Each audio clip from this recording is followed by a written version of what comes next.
Hello technical service house, আপনারা সবাই কেমন আছেন? আলহামদুলিল্লাহ, আপনাদের দোয়া আমি খুব ভালো আছি। আমি আজকে আপনাদের সামনে একটি নতুন ভিডিও নিয়ে হাজির হলাম। আজকে আমি আপনাদেরকে দেখাবো স্যামসাং A53 ফোনের একটি প্রবলেম। এই ফোনের প্রবলেমটি হলো, এই ফোনের ফার্স্ট লুকে এসে সেকেন্ড লুকু আসার পর আবার পুনরায় ফোনটা রেজিস্টার হয়। স্যামসাং A সিরিজের ম্যাক্সিমাম ফোনগুলোতে এই প্রবলেমটি হয়। তো বেসিক্যালি এই প্রবলেমটি যদি ফোনের হয় তাহলে বুঝতে হবে যে ফোনের সিপিইউতে সমস্যা। তো ক্ষেত্রে আমাদেরকে এখন সিপিইউতে কাজ করতে হবে।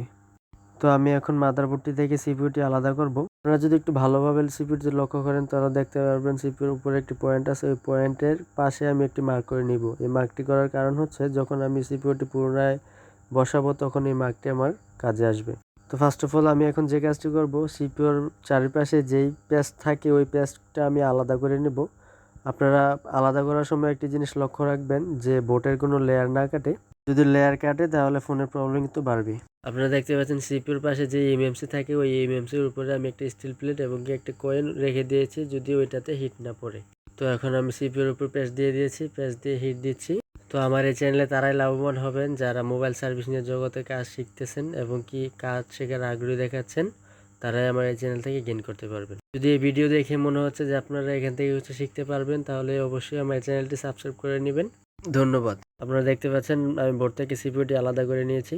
তো মাদারবোর্ডের ওপর যে বলগুলো আছে ওই বলগুলো আমি পরিষ্কার করে নিব। এই বলগুলো পরিষ্কার করার দুইটি উপায় থাকে।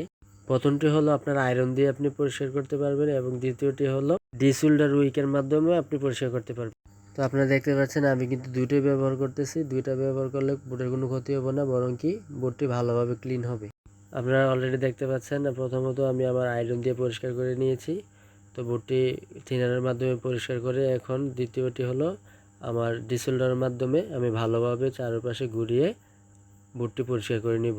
বোর্ডটি পরিষ্কার করার সময় আপনি আরেকটা জিনিস মাথায় রাখবেন, ওটি হলো বোর্ডটির ওপর বেশি ঘষা মাজা করবেন না। যদি বেশি ঘষা মাজা করেন তাহলে কিন্তু বোর্ডের পিন উঠে যাবে। বোর্ডের পিন উঠে গেলে কিন্তু আপনার কাজ বেড়ে যাবে এবং আপনার পুনরায় পিন বসাতে হবে। আপনারা দেখতে পাচ্ছেন আমার বোর্ডটি কিন্তু ভালোভাবে পরিষ্কার করা হয়েছে। তো এখন আমি সিপিইউটি ঠিক একই নিয়মে ভালোভাবে পরিষ্কার করব। আপনারা দেখতে পাচ্ছেন সিপিইউটির উপরে কিন্তু বেশ ভালো পেস্ট আছে। ওই পেস্টটি আস্তে ধীরে কাটবেন, বেশি তাড়াহুড়া করবেন না। তাড়াহুড়া করলে কিন্তু সিপিইউ থেকেও পিন উঠে আসবে। তো আমি আমার এই ভিডিওটি আপনাদের সহজে দেখানোর জন্য কিন্তু অনেক ফাস্ট করে রেখেছি। একটি সিপিইউতে কাজ করতে বেসিক্যালি প্রায় 1 থেকে 1.5 ঘন্টা সময় লাগে। তো এই ভিডিওটি আমি শর্টকাটে আপনাদেরকে দেখানোর জন্য ফাস্ট করে রেখেছি। তো ভিডিওটি না টেনে পুরোটি দেখতে থাকুন এবং কি মনোযোগ দিয়ে দেখুন, আশা করি অনেক কিছু শিখতে পারবেন। আমি আপনাদের এই ভিডিওর মাধ্যমে যেভাবে কাজটি দেখিয়েছি আপনারা চেষ্টা করবেন ঠিক একইভাবে কাজটি করার জন্য স্টেপ বাই স্টেপ, তাহলে আপনার কাজটি অনেক সহজ হবে। এই সিপিইউটি পরিষ্কার করা কিন্তু প্রায় শেষ। আমি এখন থিনার দিয়ে ক্লিন করে নিচ্ছি।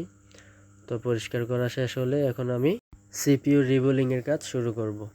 রিবোলিং করার আগে যে স্টিল প্লেটটি দিয়ে আপনি রিবোলিং করবেন ওই স্টিল প্লেটটি ভালোভাবে পরিষ্কার করে নেবেন এবং কি দেখে নেবেন যে কোনো ফোঁটাতে বল না থাকে।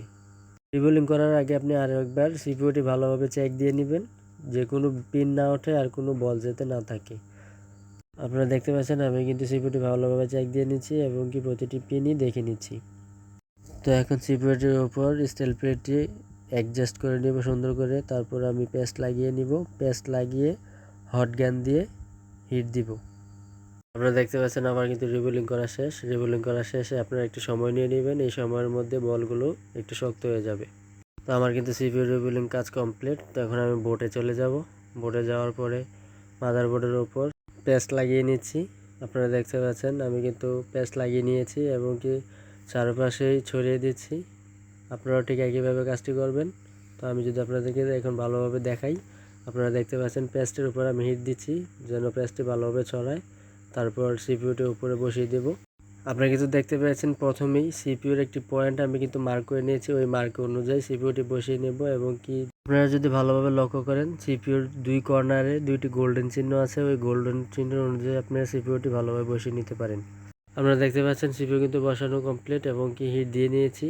যখন সিপিইউটি বসে যাবে তখন আপনার হাতে টুইজার দিয়ে একটু ধাক্কা দিবেন, দেখেন আমি দিচ্ছি। ঠিক একইভাবে কাজটি করবেন। যখন আপনার ধাক্কা দেওয়ার সাথে সাথেই সিপিইউটি জায়গায় চলে আসবে তখন আপনি বুঝতে পারবেন যে আপনার সিপিইউ বসানো হয়েছে। তো এখন আমি চেক দিয়ে নিব আমার কাজটি সম্পূর্ণ হয়েছে কিনা। যদি ভিডিওটি ভালো লাগে তাহলে সাবস্ক্রাইব করে পাশে থাকুন। আবার আসবো নতুন কোনো ভিডিও নিয়ে।